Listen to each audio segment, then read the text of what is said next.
Bueno, en realidad no hay una modificación del sistema previsional con respecto a lo que viene a garantizar la ley, la nueva ley 27.675, Ujú. sino más bien es hacer una equiparación de derecho, ¿no? O sea, hay una realidad imperante, sostenida, que sabemos que estamos más cerca de la cura. Eso es alguna cuestión que es importante siempre remarcar. Estamos más cerca de la cura porque el avance científico y técnico y el conocimiento sobre las infecciones de transmisión sexual, no me refiero solamente al VIH, sino también me refiero a las hepatitis virales. Cada día estamos más cerca de poder conseguir una remisión, son términos más del campo médico, pero lo que está costando es erradicar la estigmatización. La estigmatización se termina traduciendo en conductas discriminatorias, en negación de derechos, en obstrucción de posibilidades de acceso, por ejemplo, bueno, al trabajo, que sería lo que, como desencadenante o de consecuente, que uno pueda hacer aporte para el día de mañana gozar del beneficio o el derecho a la jubilación. En este caso, muchas personas se encuentran obstaculizadas de poder conseguir un empleo formal por las prácticas discriminatorias en base a la estigmatización, de que se han realizado muchos test preocupacionales a lo largo, y todavía hay casos que se siguen registrando, donde se verifica la condición serológica del postulante al puesto de trabajo. Eso priva a muchas personas de poder acceder al trabajo. Entonces es muy difícil poder garantizarle a un segmento de la población, a un segmento de la población que se le ve negado su derecho al trabajo digno, el día de mañana poder jubilarse. Lo que viene a hacer esta ley es equiparar esa situación reconociendo los efectos que tuvo la estigmatización, al reconocer dentro, o sea, o bonificar, vamos a decirlo. Uno sabe que para jubilarse tiene que tener 30 años de aporte, ¿no? Sí. Bueno, en este caso, para las personas con VIH o con hepatitis B y o C, lo que se está solicitando son 20 años de aporte. Eh, y en ambos casos tiene que haber, para poder acceder, digamos, también se baja la edad jubilatoria, es decir, de los 65 o 60 años según el género. En este caso se equipara ambos géneros, o también en concepto no binario, que sería el correcto, es a los 50 años de edad.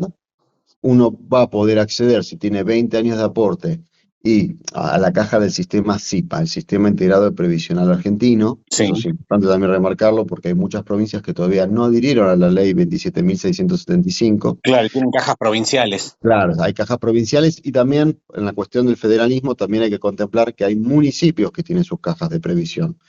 Entonces, hay personas que aportan a la caja previsional de un municipio, están aquellos que aportan a la caja previsional de la provincia. Bueno, entonces esto surge las consultas con respecto a la ley. Entonces tenemos que decir que la caja, o sea, se aplica el principio de caja otorgante. Tenemos que entender que los últimos aportes para poder garantizarlos tiene que ser la ANSES, o que el sistema sea perteneciente al SIPA, y que obviamente en principio actualmente, si la provincia no está adherida, tiene que ser, los últimos aportes tienen que haber sido a la caja de ANSES. Y la otra cuestión es, bueno, son los 10 años previos que tienen que haber del diagnóstico, ¿no? Para poder acceder al beneficio.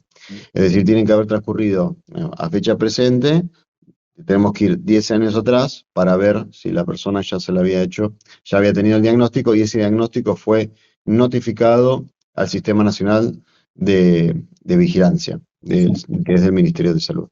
Perfecto. La persona entonces, por un lado, para jubilarse entonces Sí, con estos requisitos cumplidos, puede iniciar el sí. trámite personalmente en la ANSES y ese El trámite, digamos, ANSES. ya está todo funcionando. Hoy está funcionando, se puede sacar incluso el turno digital. Esto es una cuestión que al principio también había dificultades porque no estaba la opción de poder sacar un turno online específico para la jubilación beneficio, o sea, el régimen especial de la ley 27.675. Ahora sí se puede sacar, así que ya, digamos, las UDAI, que son los centros de atención del ANSES están preparados para poder empezar la tramitación, ¿no? Y es esto, como te decía, 20 años de aporte, tener una edad de 50 años para poder acceder al beneficio y que hayan transcurrido 10 años desde del diagnóstico, ¿no? Perfecto. Pero en los últimos días de esta semana fue Sí. noticia otro tema que también se vincula a la ley y de alguna forma con una cuestión, digamos, podemos decir, no sé si previsional sería el caso, pero que es el tema de Sí, las pensiones. Entonces, claro, primero sí, que las nada, pensiones entran, perdón, las pensiones entran sí en seguridad social, perdón, claro, sí. bien. Entonces, primero que nada, ya que sos especialista en este tema, que nos marques la diferencia entre lo que es una jubilación y lo que es una pensión y qué es cuál fue la novedad relacionada justamente a las personas con VIH respecto a pensiones. En realidad, digamos, es una relación, no voy a decir género-especie, porque ambas son para cubrir, o sea, todo lo que tiene que ver con seguridad social, como objeto, digamos, lo que tiene es a contrarrestar una contingencia social, ¿no? Ujú, La diferenciación va a estar que la jubilación como concepto de jubilación es como el seguro del retiro, ¿no? Vamos a decirlo en el ámbito de la caución, el sí, seguro de retiro, es decir, es el beneficio que como derecho en el ámbito del trabajo, porque esto es, la jubilación tiene que ver, hay una relación estrecha entre la seguridad social y en este sentido sí el ámbito laboral. Digamos, uno se jubila porque hizo aportes eh, desde, o sea, como persona económicamente activa en una sí, relación de trabajo o una explotación laboral que puede ser de manera autónoma o hoy en día tenemos el monotributo, que pueda acceder pasado tantos años, es decir, bueno, depende de la jurisdicción, o sea, en Argentina tenemos 30 años obligatorios de aporte y una edad jubilatoria de 60 o de 65, y aclaro, es una edad mínima, ¿no? Porque tampoco es forzado, en algunos casos se llega a forzar o no, pero en este sentido la jubilación viene a equiparar ese derecho, es decir, bueno, a la posibilidad del retiro, del descanso, ¿no? De poder vivir ese sería el espíritu, del goce de todo el trabajo que uno realizó en su vida. sí. Entonces, la que uno sabe cuando ya deja de ser parte de esa población económicamente activa, no quiere decir que deje de ser productivo. O sea, esto es un término importante que a veces lo quieren equiparar y no está bueno, porque en realidad, digamos, las personas jubiladas y pensionadas son los mayores consumidores en un montón de segmentos. Así que también son un segmento productivo, porque Sí, sin tal consumo cual. no hay motivo de producción. En cambio, las pensiones en realidad están establecidas para paliar una contingencia que no tiene una previsión, no es una cuestión previsible por después del transcurso del tiempo, que sería como la jubilación. Las pensiones vienen a contener una situación que ocurre en la vida que puede ser, digamos, bueno, una invalidez laboral, el fallecimiento de justamente del familiar que era el sostén del hogar, en una relación también, o sea, hoy tenemos pensiones por fallecimiento cuando fallece el cónyuge, entonces el cónyuge supérstite puede acceder a esa pensión por fallecimiento que deviene, por ejemplo, de la jubilación. Y en este caso, bueno, lo que referís es el caso de la pensión por la ley 27.675, si no me equivoco, Sí, que lo que viene es a paliar esta situación de lo mismo que hablábamos con el tema de la jubilación. Si no podíamos garantizar que una persona con VIH o con hepatitis B y C pueda acceder a un puesto laboral, o sea, empleo digno, empleo formal, durante todo el transcurso de estos años, ¿no? Esto no es algo que, digamos, se tiene que sostener, esto tiene que empezar a cambiar.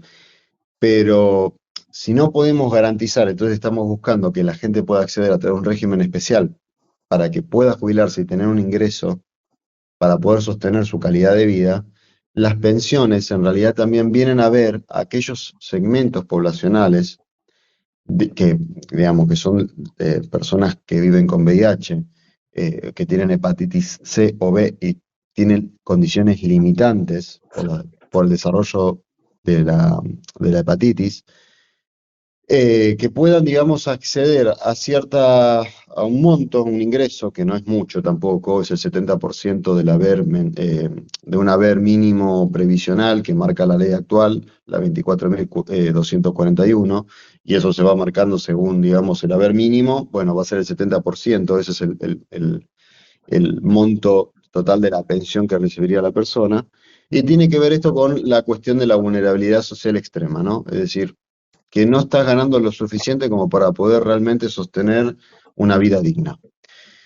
Esa sería básicamente la diferenciación, ¿no? Bien. Y en el La caso, pensión puede terminar, la jubilación nunca termina, por ejemplo. Eso es lo que también quiero, es la jubilación es permanente y la pensión puede finalizar. en algún Tiene un momento. carácter de temporario, claro. Bien. ¿Y cuáles serían las condiciones que deberían darse y que serían requisitos para que una persona, por ejemplo, pueda acceder a una pensión? Bien, para la pensión también se solicita. En el caso de la pensión se está solicitando.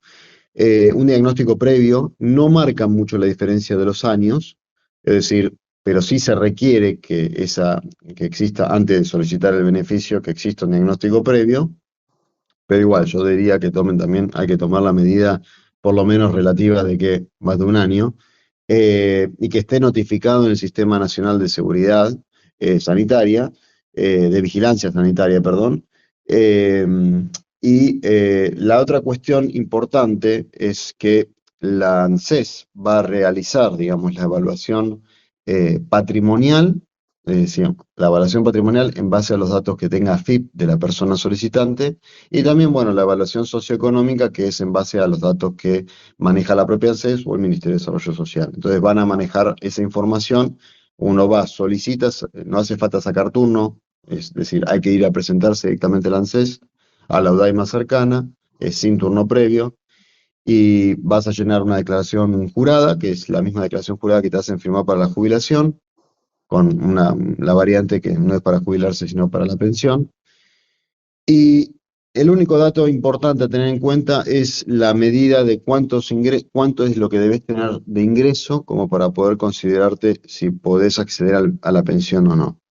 Actualmente, la persona solicitante o quien potencialmente quiera ser beneficiaria de la pensión tiene que considerar que no tiene que tener ingresos formales mayores a un salario mínimo vital y móvil.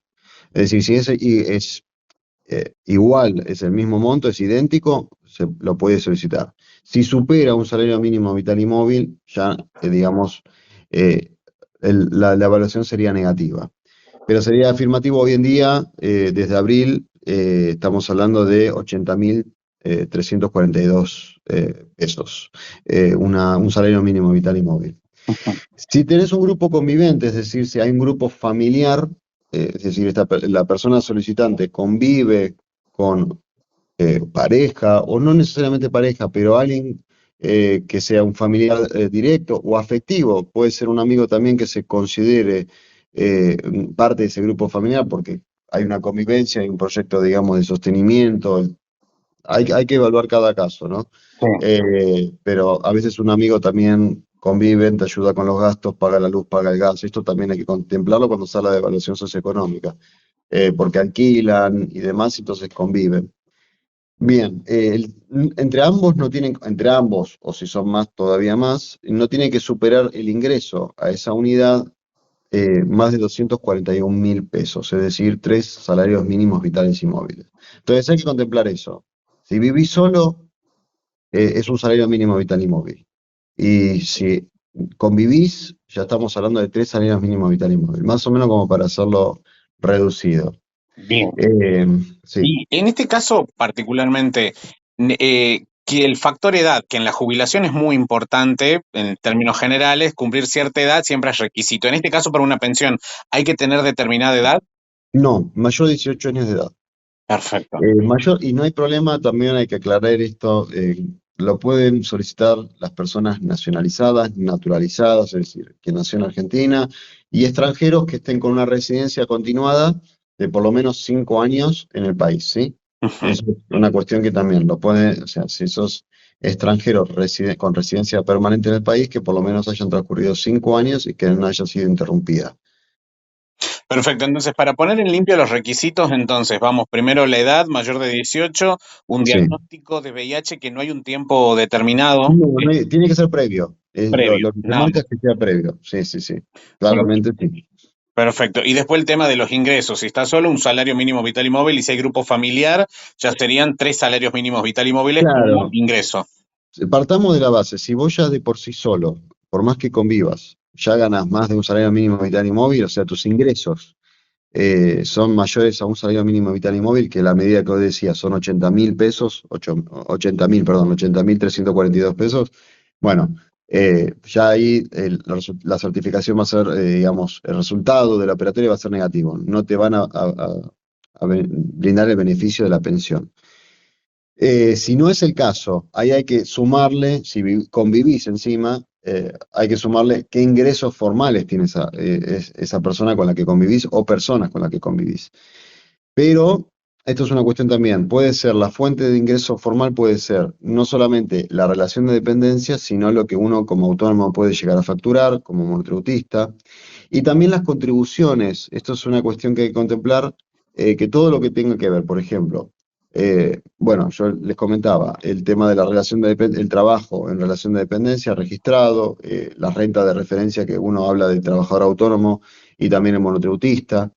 Esto sería concepto de renta, por eso se factura. Y también las sumas que se pueden originar en prestaciones contributivas y no contributivas, es decir, que corresponden al ámbito nacional, provincial o municipal, incluyendo la Ciudad de Buenos Aires. Si hay algún tipo de régimen previsional, es decir, cajas profesionales o de las fuerzas de seguridad o de las Fuerzas Armadas que no tienen nada que ver con ANSES, o de las Fuerzas Armadas o Fuerzas de Seguridad y policiales, digamos, ya también eso se contempla como ingresos, ¿sí? Ujú. Los que no se van a considerar como ingresos son aquellos, esos ingresos, o sea, para el cálculo de este número que hablo de el equivalente a un salario mínimo vital y móvil, son los programas sociales, los programas de capacitación y empleo, y también de talleres protegidos y el seguro de desempleo, ¿no? Todos estos conceptos, estos ítems no se consideran de cálculo. Es decir, si vos tenés un seguro de desempleo, digo, una prestación por desempleo, o sos beneficiario del programa de talleres protegidos, o un programa de capacitación y empleo, potenciar trabajo, o los programas sociales, no. Eso para ese cálculo no se toma. Bien, perfecto. Bueno, en este caso también este trámite ya está disponible y ya está operativo, digamos, todo el sistema en las, La SUDAI, ya sí, en en la antes, SUDAI. en las En UDAI. la, en la SUDAI, sí, en la ANSES más cercana a tu área de residencia, ¿no? Es decir, a partir de tu domicilio que tenés declarado en el DNI, te va a corresponder acercarte a la UDAI más cercana, es decir, al local, a la sucursal del ANSES que esté cercana a tu domicilio. Ujú. Perfecto. Es necesario, porque muchas veces también las personas en general, cuando tienen Sí. que pensar en algún trámite jubilatorio y demás, que tienen que contratar abogados, que tienen que contratar profesionales para que le hagan el trámite, ¿es recomendable eso en este caso? No es necesario, no es necesario, no es necesario, la realidad es que no, a ver, uno puede acceder a un gestor, en este caso un gestor previsional, no necesariamente que sea abogado, se puede recurrir a un gestor previsional, pero realmente no es necesario porque lo único que se les va a requerir es que firmen una declaración jurada que es para que, esto es para el respeto hacia el principio de confidencialidad con respecto a la información sensible que tiene que ver con la condición de salud. Sí. No hablo solamente del HIV, sino también de las hepatitis virales.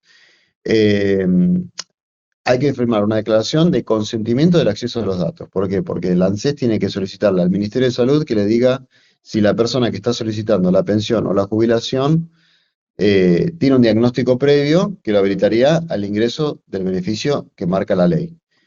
Y también para la FIP, digamos, se está solicitando una información para el acceso a este beneficio, también se tiene que resguardar el principio de confidencialidad con respecto a la condición serológica. Hablo de ambos casos, ¿sí? Es lo único que hay que firmar. Luego, digamos, en el caso de los aportes, siempre es importante, se puede consultar de manera online los aportes en línea, o sea, tener la historia laboral también se puede hacer en la ANSES. Digamos, esa información está, o sea, si está todo lo que uno aportó desde 1993 hacia adelante, ya está todo en el sistema. Y la otra información, bueno, siempre, cuando uno quiere tramitar una jubilación, sea especial o sea ordinaria, siempre, si no tenés la posibilidad o la facilidad de poder hacerlo, siempre conviene gestionarlo a través de un profesional, ¿no? Pero no es necesario.